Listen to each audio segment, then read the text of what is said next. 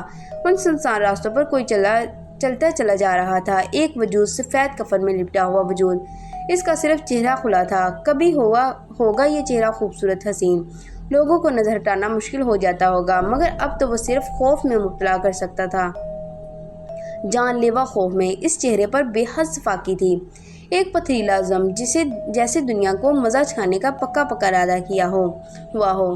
فرحاد کے عشق نے دو معصوم لوگوں کی جان لے لی۔ جیون داس کے جنون نے خود جیون داس کا ہی کام تمام کر دیا۔ اب ملی کی بدرو کو کتنے سروں کی قربانی سے چین آ پائے گا، یہ کوئی نہیں جانتا تھا۔